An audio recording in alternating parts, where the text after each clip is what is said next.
أعوذ بالله من الشيطان الرجيم. الحمد لله رب العالمين،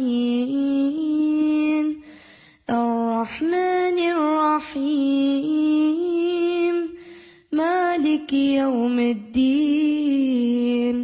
إياك نعبد وإياك نستعين، اهدنا الصراط المستقيم، صراط الذين أنعمت عليهم غير المغضوب عليهم ولا الضالين.